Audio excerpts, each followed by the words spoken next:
কি হয়েছে আপনার সালমান ভাই? শরীরে তো দাগ কি? আমার গার্লফ্রেন্ডের বাপ আমার পিটাইছে।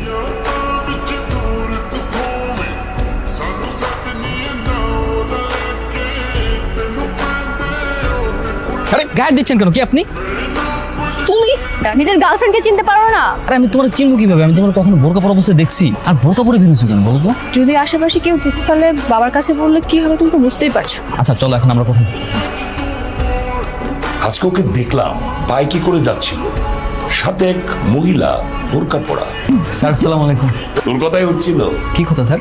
আজকে তোকে দেখেছিলাম, আমি রিক্সা করে যাচ্ছিলাম, তুই বাইকে করে যাচ্ছিলি।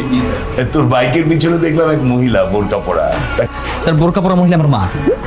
মাকে নিয়ে কোথায় যাচ্ছিলি? স্যার মাকে নিয়ে হসপিটালে যাচ্ছিলাম স্যার। কেন, কি হয়েছে? স্যার আমার মা অনেক অসুস্থ, তো তাই ওনাকে নিয়ে হাসপাতালে যেতে হচ্ছে। তাই নাকি? তা কোন হাসপাতালে ভর্তি করেছিস? ঠিকানাটা দে, আমি যাই একটু দেখে আসি। বাবা তুমি তো গেলে পাবা না, কারণ হচ্ছে আজকে সন্ধ্যায় তো রিলিজ হয়ে যাবে, তাই না? সেটা তুই কি করে জানলি? সালমান ভাই তোমাকে বলেছিল, তাই না ভাইয়া? বলে হ্যাঁ হ্যাঁ হ্যাঁ হ্যাঁ স্যার, আমি ওকে বলেছিলাম স্যার, অনেক আগ থেকেই বলে রেখেছিলাম যে মাকে নিয়ে হসপিটালে যাবো, তাই আসতে লেট হবে। তাই তাই না ইলা? আচ্ছা ঠিক আছে, এই তুই পর। চল সালমান, আমরা দুইজনে এক গেম দাবা খেলে ফেলি। তুই যতই ব্রিলিয়ান্ট ছাত্র হোস না কেন, দাবা খেলায় আমার সাথে পারবি না। হ্যালো, বল। ভাইজান দিদি তো একটা পোলার লাগে পালা গেছে। এত বড় সাহস! আর তুই ওই মেয়ের জন্য কাটাকাটি করছিস না? দাঁড়া, আমি এখনই আসছি।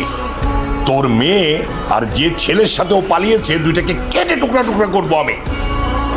আমার চাচাতো বোন মানে বিথি ওর বয়ফ্রেন্ডের সাথে পালিয়ে গিয়েছে। হ্যাঁ, এখন একবার যদি আমার চাচার বাবা ওদেরকে খুঁজে পায় না, একদম কেটে টুকরো টুকরো করে ফেলবে। পেলেই কেটে টুকরো টুকরো করবে, এতই সোজা টুকরো টুকরো করা। তুমি আমার জন্য কফি নিয়ে এসো যাও। আমি এদিকে টেনশনে মরে যাচ্ছে, তুমি কফির কথা বলতেছো? আচ্ছা এখন তোরা কোথায় আছিস? এই তো হোটেলে। কি বলছিস হোটেলে? মানে আমরা না বিয়ে করে নিয়েছি।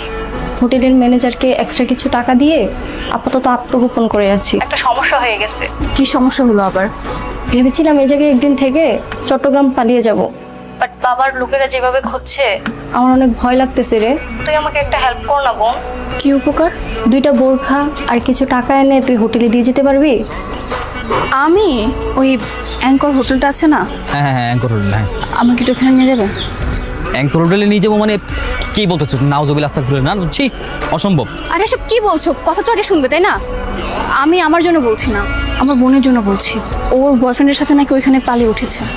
আমি ওইখানে ওকে জাস্ট একটা ব্যাগ দিতে যাবো, মানে এই ব্যাগটা দিতে যাবো। না না না না, কখনোই না, ওইখানে তো যেতেই পারবো না। স্যার জানতে পারলে আমার পুরো মেরেই ফেলবে। আমি স্যারের বিশেষ কখনো নষ্ট করতে পারবো না। আমি স্যারকে এখনই ফোন দিয়ে সব জানিয়ে দিচ্ছি। কি করছে পাগলের মতো? বাবাকে কিছু বলো না।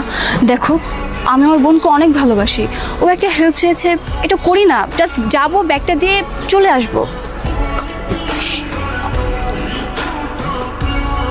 আমার মেয়ে হয়ে তুই হোটেলে গিয়েছিলি? মানে বাবা তুমি সব কি বলছো? বল, তুই হোটেলে গিয়েছিলি কিনা? বাবা আমি কিছু বুঝতে পারছি না, তুমি কি বলছো এইসব? আমি হোটেলে কেন যাব? তাহলে কে গিয়েছিল হোটেলে? বাবা সালমান ভাই নিয়ে গিয়েছিল, আমি যাইনি। আমাকে নিয়ে গিয়েছিল। সালমান তোকে হোটেলে নিয়ে গিয়েছিল? Hello sir. কই তুই? স্যার আমি তো বাসায়। তুই এক্ষুনি আমার বাসায় আয়। তুই ইলাকে নিয়ে হোটেলে গিয়েছিলি? না স্যার, আমি হোটেলে যাইনি স্যার। আমি তোর এত বড় সাহস! তুই আমার মেয়েকে নিয়ে হোটেলে গিয়েছিস? ছি ছি ছি! বাবা বিশ্বাস করো, আমি না যেতে চাইনি। সালমান ভাই আমাকে হোটেল দেখানোর জন্য নিয়ে গিয়েছিল, আর যখন কিনা বলেছে হোটেলে থাকতে হবে, তখন আমি চলে এসেছি। বিশ্বাস কর বাবা, আমি যেতে চাইনি, আমার কোনো ইচ্ছে ছিল না। সালমান বললো আপনি হোটেলে চলে যাবি না?